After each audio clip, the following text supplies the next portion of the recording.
ओम या के 10 रहस्य और चमत्कार। हिंदू धर्म में ओम एक विशेष ध्वनि का शब्द है। तपस्वी और ध्यानियों ने जब ध्यान की गहरी अवस्था में सुना कि कोई एक ऐसी ध्वनि है जो लगातार सुनाई देती रहती है, शरीर के भीतर भी और बाहर भी, हर कहीं वही ध्वनि निरंतर जारी है और उसे सुनते रहने से मन और आत्मा शांति महसूस करती है, तो उन्होंने उस ध्वनि को नाम दिया हो। आओ जानते हैं इसका रहस्य और चमत्कार। एक, अनहद नाद। इस ध्वनि को अनाहत कहते हैं। अनाहत अर्थात जो किसी आहट या टकराहट से पैदा नहीं होती बल्कि स्वयंभू है, इसे ही नाद कहा गया है। ओम की ध्वनि एक शाश्वत ध्वनि है जिससे ब्रह्मांड का जन्म हुआ है। एक ध्वनि है जो किसी ने बनाई नहीं है। यह वह ध्वनि है जो पूरे कण कण में, पूरे अंतरिक्ष में हो रही है और मनुष्य के भीतर भी यह ध्वनि जारी है। सूर्य सहित ब्रह्मांड के प्रत्येक ग्रह से यह ध्वनि बाहर निकल रही है। 2, ब्रह्मांड का जन्मदाता। शिव पुराण मानता है कि नाद और बिंदु के मिलन से ब्रह्मांड की उत्पत्ति हुई। नाद अर्थात ध्वनि और बिंदु अर्थात शुद्ध प्रकाश। यह ध्वनि आज भी सतत जारी है। ब्रह्मा प्रकाश स्वयं प्रकाशित है, परमेश्वर का प्रकाश, इसे ही शुद्ध प्रकाश कहते हैं। संपूर्ण ब्रह्मांड और कुछ नहीं, सिर्फ कंपन, ध्वनि और प्रकाश की उपस्थिति ही है। जहां जितनी ऊर्जा होगी वहां उतनी देर तक जीवन होगा। यह जो हमें सूर्य दिखाई दे रहा है, एक दिन इसकी भी ऊर्जा खत्म हो जाने वाली है। धीरे धीरे सब कुछ विलीन हो जाने वाला है, बस नाद और बिंदु ही बचेगा। 3, ओम शब्द का अर्थ। शब्द 3 ध्वनियों से बना हुआ है, अ, उम। इन तीनों ध्वनियों का अर्थ उपनिषद में भी आता है। अ मतलब अकार, उ मतलब ओंकार और म मतलब मकार। ब्रह्मा का वाचक है जिसका उच्चारण द्वारा हृदय में उसका त्याग होता है। विष्णु का वाचक है जिसका त्याग कंठ में होता है, तथा मरुद्र का वाचक है और जिसका त्याग तालुमध्य में होता है। 4, ओम का आध्यात्मिक अर्थ ओ, उ और म। उक्त 3 अक्षरों वाले शब्द की महिमा अपरंपार है। यह नाभि, हृदय और आज्ञा चक्र को जगाता है। यह ब्रह्मा, विष्णु और महेश का प्रतीक भी है और यह भूलोक, भूलोक और स्वर्ग लोक का प्रतीक है। ओंकार ध्वनि के 100 से भी अधिक अर्थ दिए गए हैं।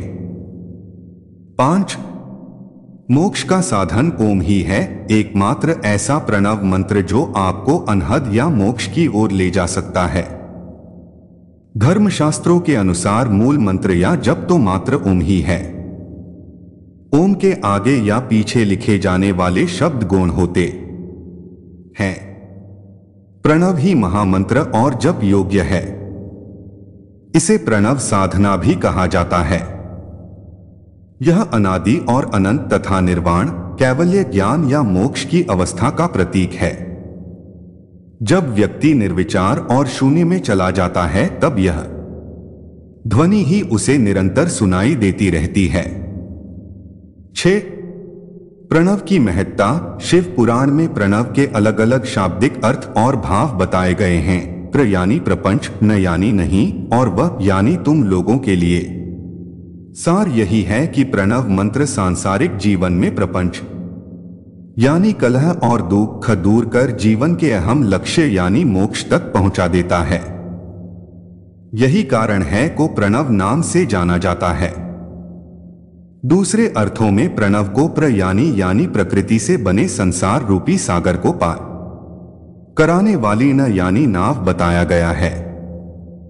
इसी तरह ऋषि मुनियों की दृष्टि से प्र अर्थात प्रकर्षेण, न अर्थात नयेत और वह अर्थात युष्मान मोक्षम इति वा प्रणव बताया गया है, जिसका सरल शब्दों में मतलब है हर भक्त को शक्ति देकर जन्म मरण के बंधन से मुक्त करने वाला होने से यह प्रणव है। 7 स्वत ही उत्पन्न होता है। जाप के उच्चारण का अभ्यास करते करते एक समय ऐसा आता है जबकि उच्चारण करने की आवश्यकता नहीं होती। आप सिर्फ आंखों और कानों को बंद करके भीतर उसे सुने और वह ध्वनि सुनाई देने लगेगी। भीतर प्रारंभ में वह बहुत ही सूक्ष्म सुनाई देगी, फिर बढ़ती जाएगी।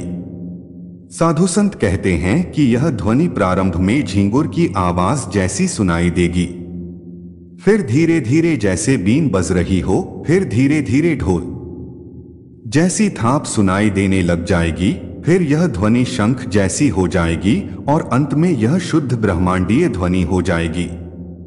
8 शारीरिक रोग और मानसिक शांति हेतु इस मंत्र के लगातार जप करने से शरीर और मन को एकाग्र करने में मदद मिलती है। दिल की धड़कन और रक्त संचार व्यवस्थित होता है। इससे शारीरिक रोग के साथ ही मानसिक बीमारियां दूर होती हैं। काम करने की शक्ति बढ़ जाती है। इसका उच्चारण करने वाला और इसे सुनने वाला दोनों ही लाभान्वित होते हैं। 9 सृष्टि विनाश की क्षमता। ओम की ध्वनि में यह शक्ति है कि यह इस ब्रह्मांड के किसी भी ग्रह को फोड़ने या इस संपूर्ण ब्रह्मांड को नष्ट करने की क्षमता रखता है। यह ध्वनि सूक्ष्म से भी सूक्ष्म और विराट से भी विराट होने की क्षमता रखती है। 10 शिव के स्थानों पर होता रहता है ओम का उच्चारण। सभी ज्योतिर्लिंगों के पास स्वत ही ओम का उच्चारण होता रहता है। यदि आप कैलाश पर्वत या मानसरोवर झील के क्षेत्र में जाएंगे तो आपको निरंतर एक आवाज सुनाई देगी, जैसे कि कहीं आसपास में एरोप्लेन उड़ रहा हो। लेकिन ध्यान से सुनने पर यह आवाज डमरू या की ध्वनि जैसी होती है। वैज्ञानिक कहते हैं कि हो सकता है कि यह आवाज बर्फ के पिघलने की हो। यह भी हो सकता है कि प्रकाश और ध्वनि के बीच इस तरह का समागम होता है कि यहां से की आवाजें सुनाई देती हैं।